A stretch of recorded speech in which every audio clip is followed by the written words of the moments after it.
genetic line.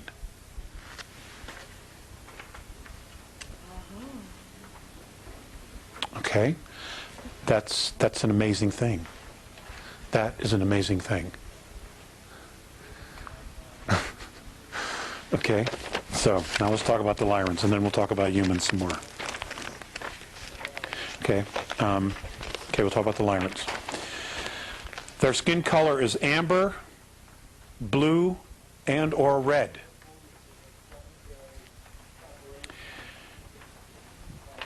The color of the stars in their planetary systems is what caused their skin tint to change.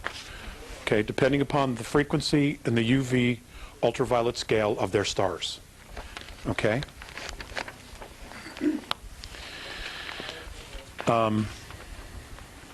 They're mammalian of mammalian descent. Okay? They are the only human race to have full empathy senses and full psionic abilities, and have experienced quantum probability control. I'm still working on that. Okay? Well, you gotta understand, these are extraterrestrials who know what this all means, okay? Okay, I'll read it again. They were the only human beings to have full empathy sense, full psionic abilities, psionic, and have experienced quantum probability control.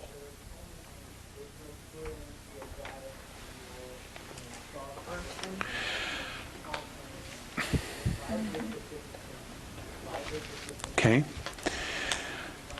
They are also considered today a retired race that has very little intercourse with other main civilizations. In the past, on Earth,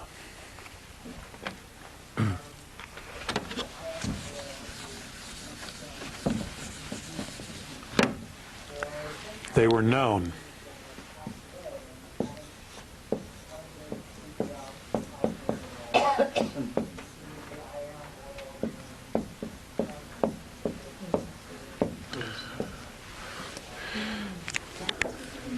Yes, that's what they were known as. I can't read your writing, I'm sorry. Oh, I'm sorry. Bodhisattva. It's B-O-D, B-O-D-H-I-S-A-T-T-V-A. Yep.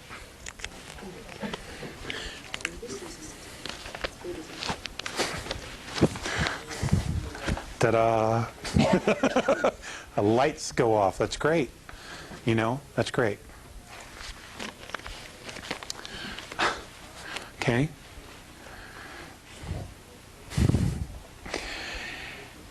They have been known to monitor and provide guidance for some planetary systems. Some planetary systems today see them as their protectors and guides. They're worshipped, in other words. What's interesting is that the Lyrans prefer to live on ringed worlds. They just have a preference for living on ringed worlds. And on the Andromedan Council, they are known as an elder race, which carries great prestige on the Council. Because extraterrestrial civilizations, ladies and gentlemen, really pay close attention to genetic lineage. Okay, now we're going to talk about the human race as a whole. The Andromedan, how the Andromedans see the human race. Okay? I'm doing this for the people at home so that they can all write this down. Okay.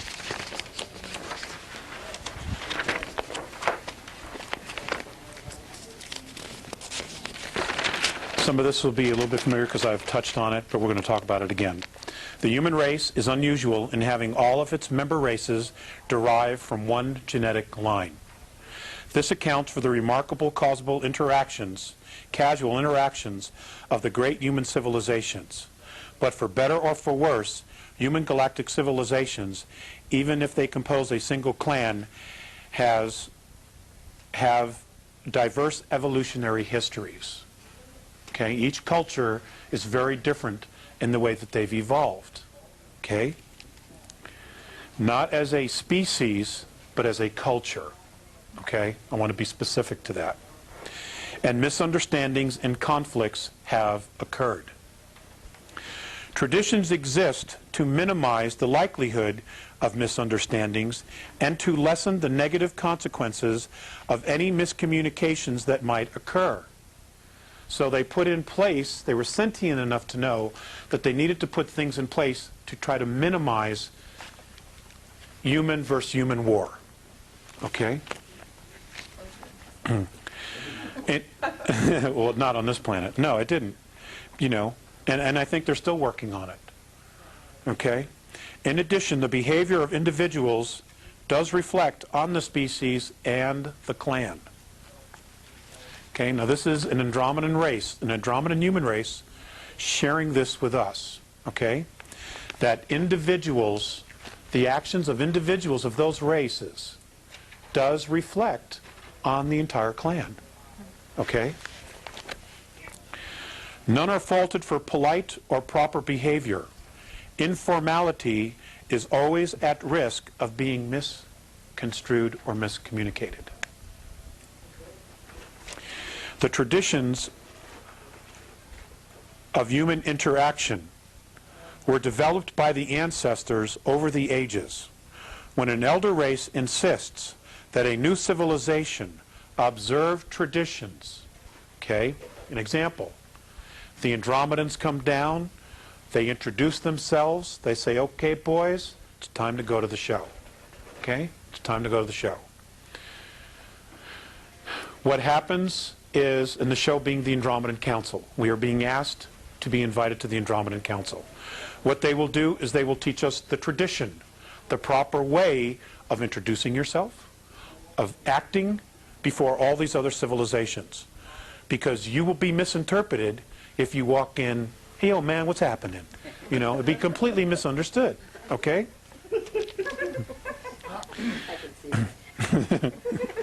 Yo, blood, what's up?